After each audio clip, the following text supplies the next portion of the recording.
This is Leafs Morning Take with Nick Alberga and Jay Rosehill. Now we've got a fight started here right off the bat with Rosehill. 30 minutes of live, non-stop Leafs talk starts now.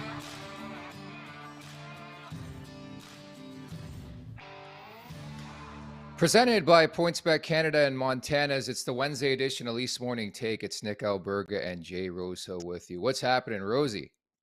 How are you, my man? Just watching hockey last night. Not the best outcome in the world. What did you think? I don't mind those type of games. I don't know about you. It was loosey-goosey, barn burner type style. I had no issue with it. Did you?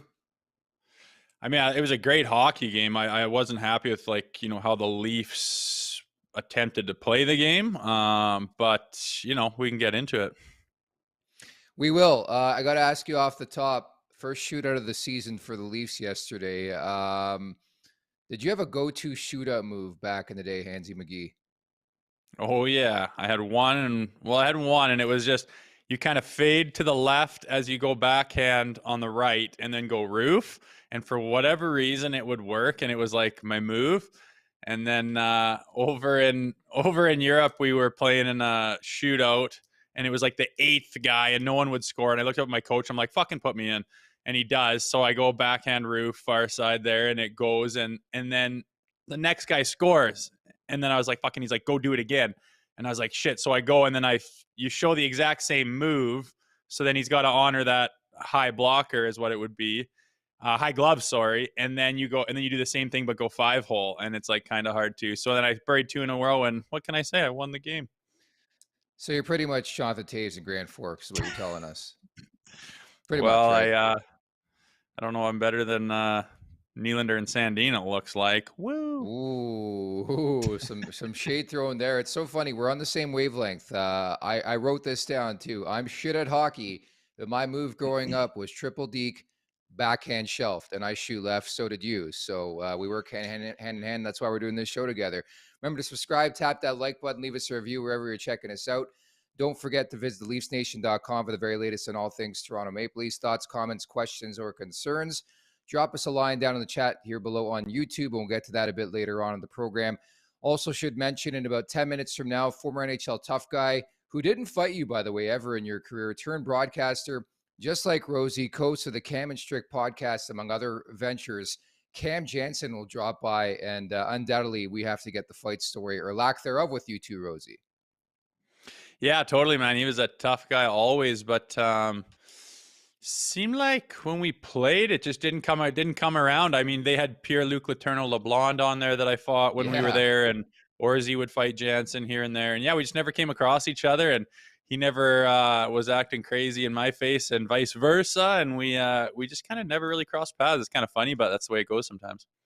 We'll chalk it up as a mutual respect as we hop over the boards. All right, so we referenced it, a 6-5 shootout loss to the St. Louis Blues, and who else but your boy Brayden Schenn with the shootout winner last night. Yeah, he had her, and he had kind of an ugly goal earlier too off his foot, and they were saying how he needed to step up, and away he goes stepping up. That was a nice finisher on the shootout, but it's just frustrating to really even be in the shootout. I mean, I just have trouble figuring out how their team defense mentality is so on point when they're completely depleted by injuries on the back end, and they just totally hunker down, play defense first, everyone buys in, and then they get all their big boys back, and Morgan Riley's back, and then all of a sudden it's a track meet free-for-all out there, and it's a 6-5 game, and you're trying to win by, scoring 7 goals. Like, good luck. I think it was a bit of a step back. I know Sammy didn't have his best game, but it was kind of frustrating watching, the lack of defense being played after a really solid few months. It's hard to believe we're sitting here on January 4th, and believe it or not, that was the first loss on home ice for Ilya Samsonov, albeit in a shootout, right? He's 9-0-1, 5-32, 17 goals surrendered now in the past 4 appearances. Are you concerned yet, Rosie, is my question. No, not concerned. If I were in that organization with brass or coaching or whatever, I would just do everything I could to keep this kid's confidence high.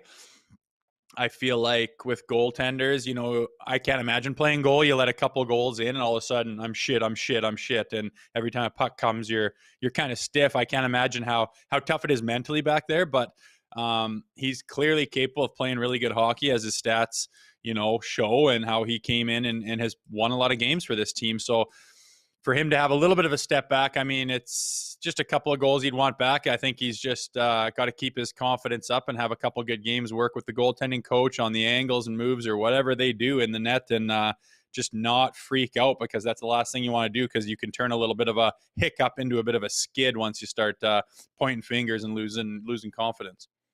Yeah, I thought that was the weird thing about the game last night. 10 total goals, I guess, scored. And a lot of them were pretty or like ugly that the goalie really didn't have a shot. Like, I didn't think Binnington was that bad.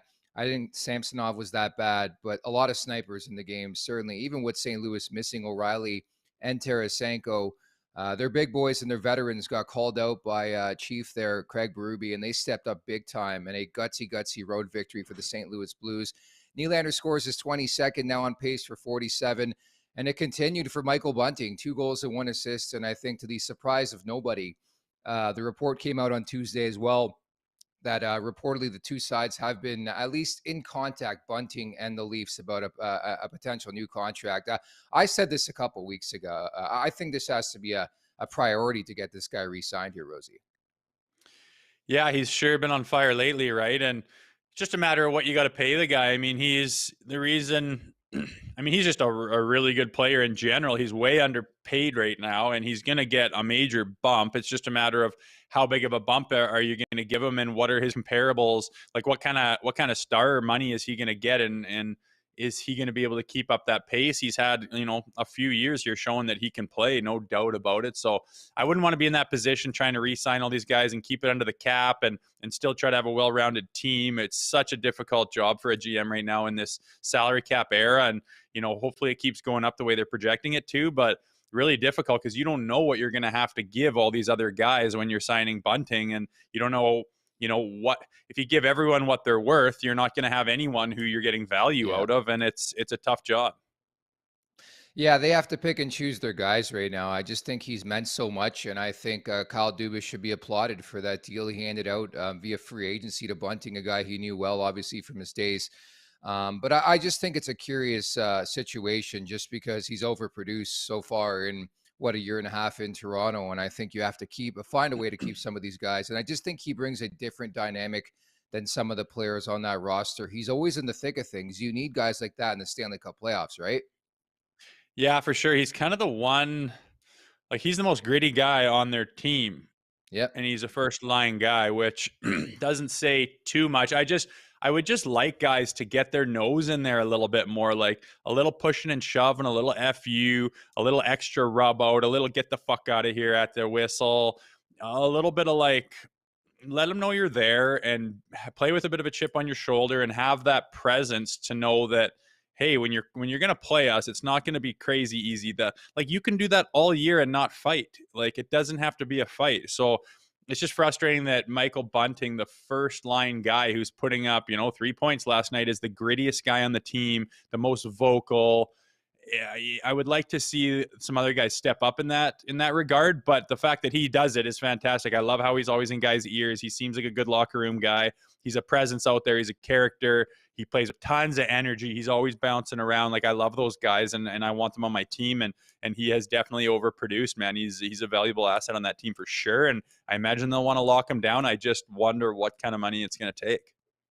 No doubt, he's been an absolute stud. Meantime, Montana's is bringing back the viewing party with daily deals in 2023. Today's Wednesday, and that means all-you-can-eat ribs, one of my personal favorites. Fire me up. How many racks can you polish off in one sitting, Rosie?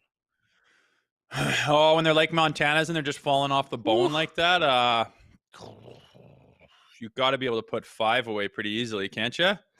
Ooh, that's some monstrous work, man. That's some monstrous work. But yeah, I can do quite a bit in a feed in a sitting. And I'm looking forward to taking part in all you can eat ribs here at Montana's. Auston Matthews, talk about all you can eat. Another milestone last night. 1-1, gets the apple on Nylander's 22nd.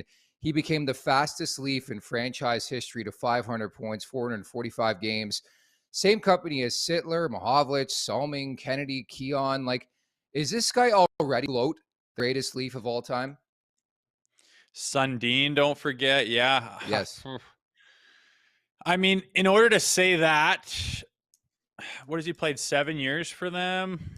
Fuck, man. I mean, he's absolutely up there. To call him the greatest Leaf of all time, he seems so young, and it's like, well, yet to be determined. Like, let's settle down with that kind of talk. He's so young and has so much more to prove. But you look at the numbers, and it's like, Jesus, man, he might very well be. I don't think from an impact, cultural citywides, is he there yet? Like the big boys you just mentioned? No, he's not. I don't care what his numbers are. But shit, if he sticks around, I think he will be for sure. If he sticks around, give him 10 years, 3 more years in a Leafs uniform, and he's going to keep doing this. Then, yeah, I don't see how you could argue that he wouldn't be.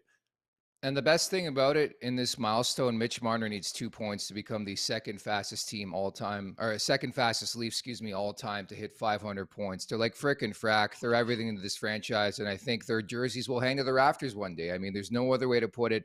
When you look at the stardom, the elite level of Auston Matthews and Mitch Marner, make sure to subscribe to the Nation Network YouTube page and also the Leafs Nation Twitter at TLNDC, Instagram, and Facebook accounts as well. Lots of great prizes and giveaways, courtesy, our friends at Montana's coming up. Speaking of which, happy to bring in the one and only Cam Janssen, former NHL tough guy, now the host of the Cam and Strick podcast, among other ventures, in his whip right now. What are you driving these days, Janny? Well, I get, do I look goofy? Yeah, I look like you look great. Sorry, guys. I don't know where to put this thing. No, I got this, for the radio show, I got a sponsor from a car dealership, so they gave me this Grand Wagoneer, and it's gigantic. It's really cool. I mean, I don't even have any kids, but it's great in the wintertime. So I'll just drive this thing around, it's kind of nice. Just right, $100,000 truck. Here you go, Janny. Thanks for doing our spot. Yeah, and I just put my truck in the garage and save the miles on it. It's paid off, so I'm like, I'll just drive whatever they want me to drive, I'll drive. Look good, feel good, play good, my man. Thanks so much for doing this. Right off the bat, I think Rosie wants to bring something up from your playing days, and then we'll get into the whole Leafs and Blues conversation. So go ahead, Rosie. Janny, good to meet you. I'm surprised we haven't crossed paths before, man. Yeah, I know, man. I heard a lot of things about you, by the way. From a bunch of guys I play with, Roddy Pels and the boys, man. They talk very highly of you in a lot of different ways. So I just wanted you to know that. Oh, that's good, Roddy. I love it. Well, obviously came across you long time playing as long as you did. You were a staple in the league. But I wanted to touch on your fighting style because it was kind of the opposite of mine and really difficult to go against. But did you must have intentionally, when you were scrapping, you took it easy at the beginning, let the guy blow his load, and then it seemed like you kept pushing off the lineys, and then when it was your time to shine, you just took over at the end, and it seemed like that was your style that worked obviously really well for you. Oh, we lost him. We lost him. We'll try to reconnect. That was a really, really good question. That's one of your better questions, Rosie. So hopefully we can reconnect here with Cam Janssen, who's an absolute beauty, making some time for us today. And we'll let you know when we get him back in the mix. But yeah, you did mention it off the top, and not to put you on the spot. I thought it was important to get that out of the way first and foremost. But he had a different fighting style. And I think all you guys had different styles. Like, what was your go-to thing in the league? Oh, mine was to switch hands and go left-handed and unload as quick as you can and catch the guy by surprise. If you square up right-handed and then switch to left, the guy's on his heels trying to figure out how to readjust. And opposite of Janny is I can get the fight over with and win it in a matter of few seconds right at the beginning. But then, if you blow your load like that and it doesn't come out your way, then all of a sudden you're gassed, and a guy like Janny comes over the top with everything he's got fresh. You get yourself in trouble in a hurry. So funny how different styles work. And that's why you're always watching video at the beginning, or, if you're going to play a team where you think you might have to go, you got to get on the internet and watch, which might not be too fun if you're, anxious about it or whatever, but, you got to see what guys are doing out there. And I remember just hating it when you'd get a guy like Janny and you're watching fight after fight after fight, and he's just pumping guys, and you're like, Jesus, can I find a fucking fight where he has a weakness here? And then you got to go through even more to try to find a way you can get this guy. But Yeah, there he is. That Grand Wagoneer doesn't have Wi-Fi or what? Dude, I don't know what though. I'm gonna take it back now. I'm gonna let him know. Now I'm gonna bash him. No, but hey, just like you were saying, styles make fighters. And I had to take a beating because a lot of times they're a lot taller than me, and I got to get my grip. And in order to get your grip, like it takes a while, especially against like McGrattan and those guys. They'd always back up right away. So I never got my grip to use my strength to get in tight. So I had to take an ass whooping for a little bit. But yeah, the bigger guys, you got to wear them out. Or if I go toe to toe with them, they're gonna crush me. So you have to be smart when it comes to that.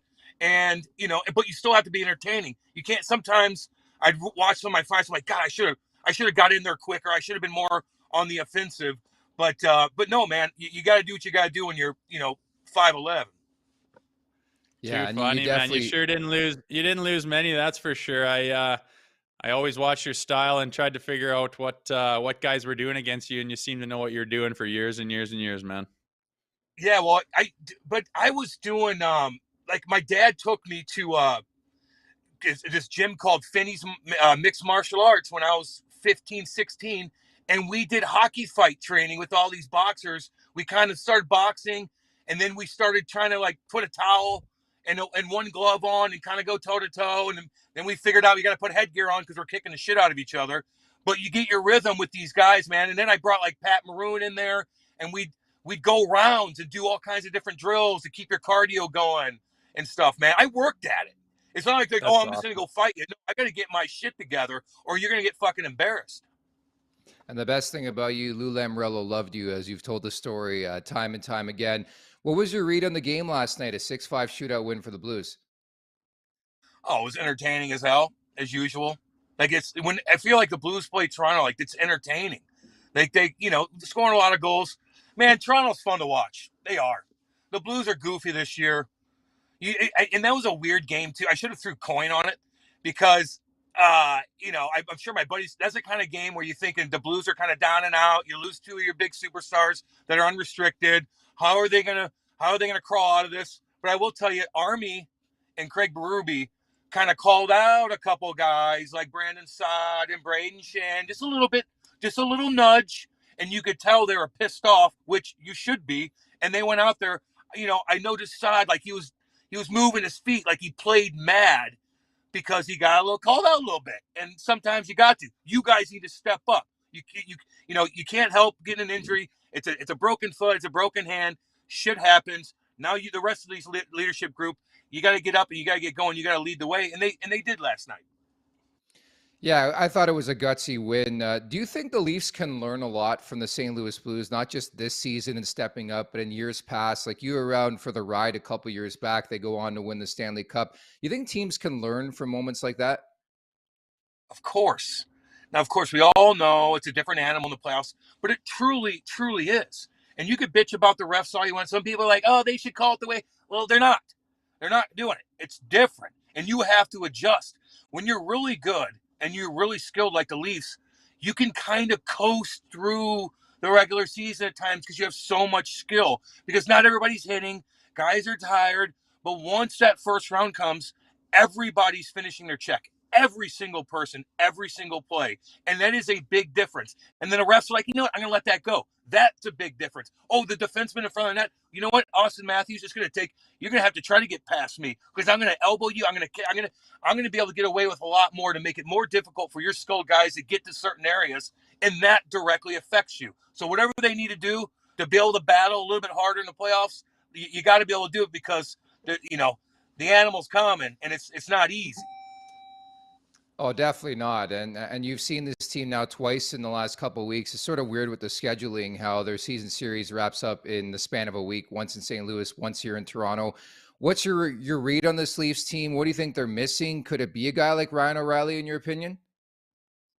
Oh, you'd be loaded with – that's a lot of offense right there. And Ryan O'Reilly's he's a difference maker, right? Like he's not flashy, but he'll do everything. He's going to penalty kill, try to get her. He's awesome at penalty. He's great at like batting down pucks in the neutral zone. And all of a sudden, he's good at that. No, his hand-eye coordination is superior.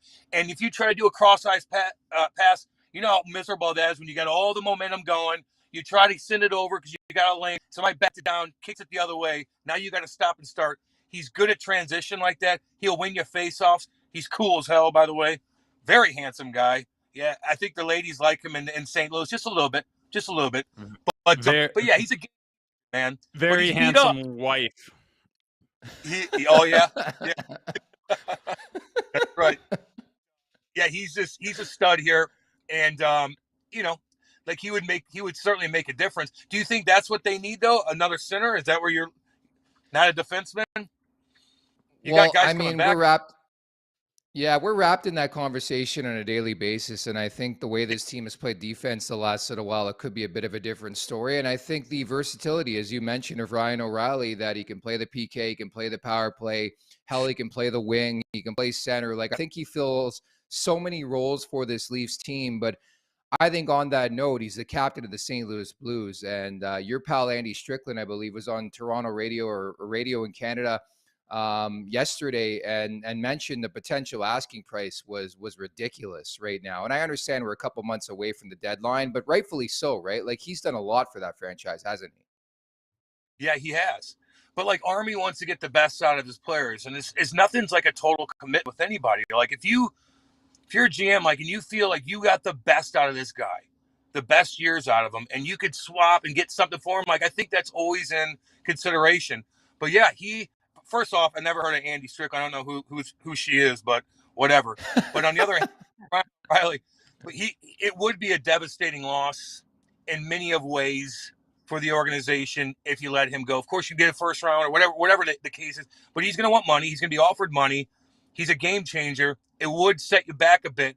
But Army, he's going to have to weigh the option to figure that out. Not only on the ice, but like in the locker room too. Like, he kind of like keeps everything together, Yeah. Rosie, last one to you, buddy. Yeah, no, just talking about O'Reilly. I've had a few beers with him at some weddings and whatnot, and he just seems like he's everything. He's a glue guy. He's a character guy. He's won you guys a Stanley Cup. And I mean, I just don't see what the Leafs would have to possibly give up to get him. And then the conversation is, do we even need another guy like him? I just don't see it working, even though he's, a phenomenal player and would just load the hell out of our forwards. But I just think people lose sight of what you're going to have to get rid of in order to get a player of that caliber. And I don't expect the Blues to be letting go of their captain, who just won them a Stanley Cup, without a major, major price tag. So it's tough. But Janny, we appreciate you talking to us and giving us a tour of that panoramic roof on that Grand Wagoneer. My God, you're living in style, baby. I'm pissed about it now because it screwed me over for like 3 minutes. Sorry, guys. I'm going to write them an email, a bad email. It's okay. By the way, we do not condone doing radio or doing any form of media while driving. So, Janny, you did not do that. We did not see that. Thanks, buddy. No, I'm chilling, dude. I'm chilling in the parking lot. All good. That's why I told you, like, can I just sit in my car? I was going to do it at the studio, but everybody's loud in there, man, and they would have been annoying. So I did in the car. You killed it. You killed it. Thanks, Perfect. dude. Happy New Year. All right. Happy New Year, guys. Be cool. You too. See you, Janny. Oh, the absolute best, man. And that's the way it is. Like, people often ask me about working with you. I'm like, man, I know he had this tough guy persona in the league, but like, he's a beauty. Like, and a lot of the tough guys back in the day and guys who scrap are there for their team. To that note, did you catch this last night, Matthew Tkachuk? Did you see that, by the way? No, what happened? So his teammate, I believe, was Barkov. Shane Gostisbehere of Arizona, I believe, took a healthy fucking run at Sasha Barkov. It was like Forrest Gump seeing Matthew Tkachuk come across the ice to defend his teammate. And by now, working with me for like 3 months, you know how I feel about that. I fucking loved it. And he threw down with Gostisbehere and said, you know what? Not tonight, not any night, pal. I loved it. Oh, wicked. I missed that. I got to go check it out for sure because I love that shit as much as it. Is there anyone that doesn't like that? Like, is there anyone who watches There's tons sports? of people. There's tons of people. Really? That's the problem. Dude, the analytics community, they want nothing to do with fighting. Well, they're fucking, I'm not going to say it, but forget them. I mean, I don't care about analytics community. Who even is that? I understand the argument of like, why do you have to fight if you lay a big hit?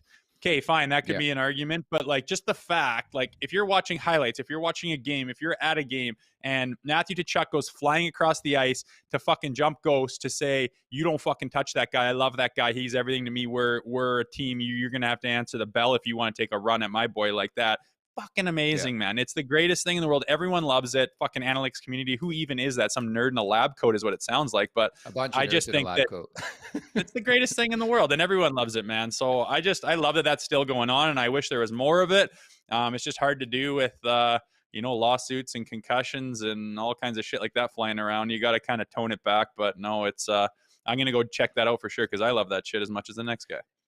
And that's a tough spot for me, is that these people come out on social media and people in general, and I understand it. There's going to be two sides to the spectrum. I get it, why you wouldn't want to fight. I get it. The Leafs don't really have a scrapper. It's pretty much Dryden Hunt.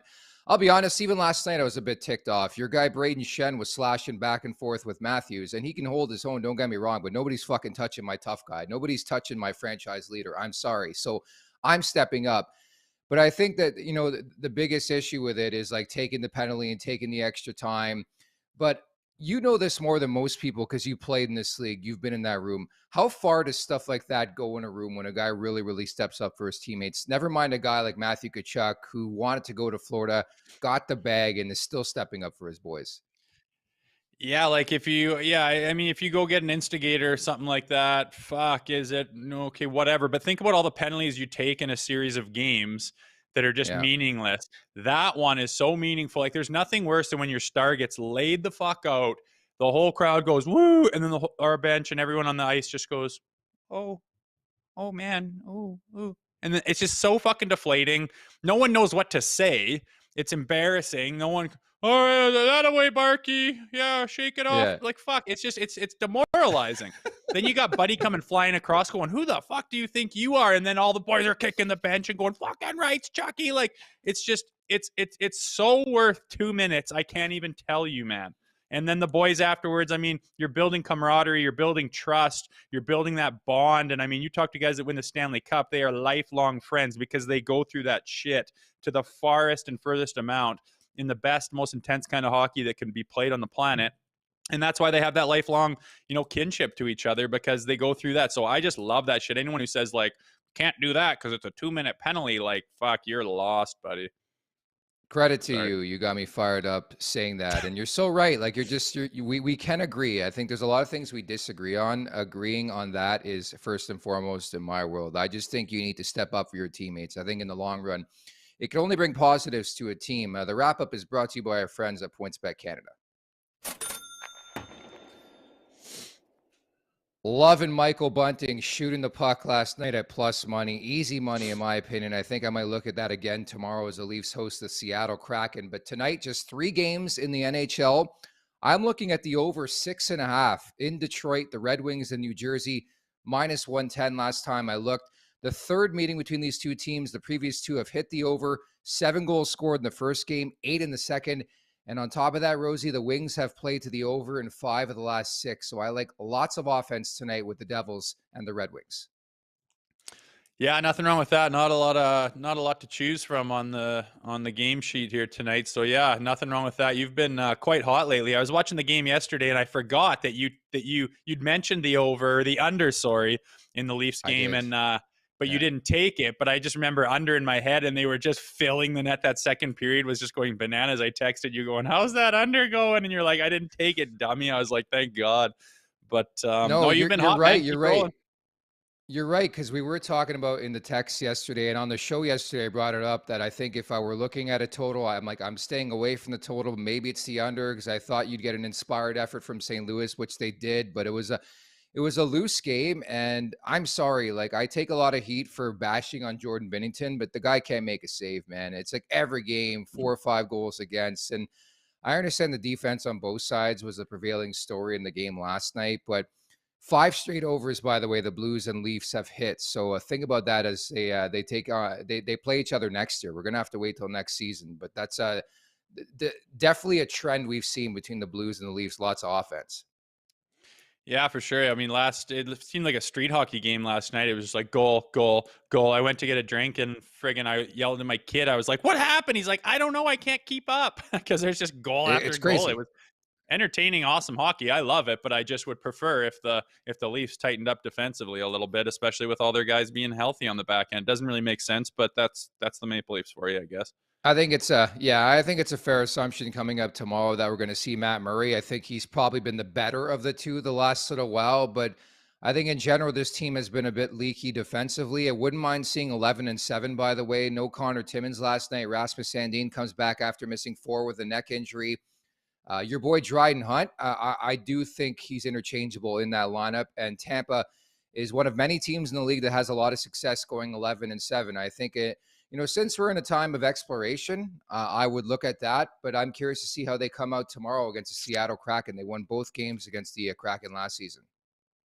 Yeah, I'm hoping they make some adjustments, look at some tape. I just can't imagine that Keefe is happy with that type of track meet style game they played. It's just so far away from playoff hockey, man, where like you just can't lean on your team to make 6 and 7 goals a night and try to win a hockey game. It's not how it works in that league. So I'd like them to tighten some things up and get back to whatever the hell they were doing when they were depleted on the back end, because it was just a total team buy-in from a defensive point of view, and they won a hell of a lot of games. And now we're dropping a few here in the last 3. So tighten some things up. But again, by no means sky is falling or anything like that. Just I think they got to readjust here soon. Hopefully they do that. And I imagine there will be a couple lineup changes with some of that depth stuff going on.